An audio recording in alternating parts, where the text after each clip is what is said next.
સાવલી તાલુકાના ભાદરવા પોલીસ સ્ટેશનમાં નોંધાવેલ કેસમાં સાવલીની સ્પેશિયલ કોર્ટમાં કેસ ચાલતા નામદાર જજે 16 વર્ષની સગીરા પર સાવલી તાલુકાના પોઈચા ખાડીના આરોપી રાહુલભાઈ જગદીશભાઈ ભોઈ તથા ભાવેશભાઈ રોજીભાઈ પરમાર જેઓએ મામાના ઘરે આવેલ સગીરા સાથે સતત દુષ્કર્મ કરતા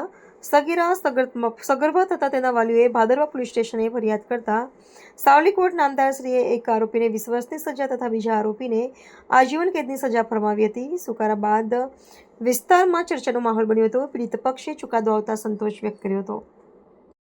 ભાદરવા પોલીસ સ્ટેશનમાં નોંધાયેલ ગુના રજિસ્ટર નંબર 427/2025ના બનાવનો POCSO case number 17/2025 Savli POCSO કોર્ટમાં ચાલી જતા નામદાર પોક્સો કોર્ટના જજ સાહેબ શ્રીએ આ ગુનામાં સંડોવાયેલા આરોપીઓ પૈકી આરોપી નંબર 1 ને આજીવન સખત કેદની સજા એટલે કુદરતી રીતે મૃત્યુ ન થાય ત્યાં સુધીની સજાનો સખત કેદનો હુકમ ફરમાવેલ છે તથા ₹15,000નો દંડ ફટકારેલ છે તથા આ કામમાં સંડોવાયેલ બીજા આરોપી નંબર 2ને 20 વર્ષની સખત કેદ તથા ₹10,000નો દંડનો હુકમ કરેલ છે। આ બનાવમાં આ કામની સગીરા 16 વર્ષ 11 માસની જાલમપુરા મુકામે તેના મામાના ઘરે રોકાવા માટે આવેલી। તે દરમિયાન આ આરોપી નંબર 1 રાહુલ જગદીશભાઈ ભોઈ રહેવાસી જાલમપુરા તાલુકો સાવલી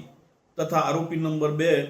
ભાવેશ રહીજીભાઈ પરમાર રહેવાસી ખાંડી તાલુકો સાવલીનાઓ સગીરાના પરિચયમાં આવેલા અને તેણી રોકાયેલ તે દરમિયાન તેની સાથે અલગ અલગ રીતે અવારનવાર દુષ્કર્મ આચરેલું, જેનાથી સગીરા ગર્ભવતી થતાં તેણે પોતાની ગર્ભાવસ્થા છુપાવેલી અને તેના મા બાપે પણ આ ગર્ભાવસ્થા છુપાવેલી અને પૂરા મહિને બાળકને જન્મ આપેલો, જે બાળકને તેના ઘરની બહાર ત્યજી દેતા પોલીસને ખબર પડતા પોલીસ તપાસમાં આખો બનાવ બહાર આવેલો અને જે કામે નામદાર કોર્ટમાં કેસ ચાલી જતા નામદાર કોર્ટે સખત સજાનો હુકમ ફરમાવેલ છે। આ કામમાં ભોગ બનનાર પીડિતાને ડિસ્ટ્રિક્ટ લીગલ સર્વિસ ઓથોરિટી દ્વારા ₹7 લાખનું વિક્ટિમ કોમ્પન્સેશન ચૂકવવા નામદાર કોર્ટે હુકમ કરેલ છે।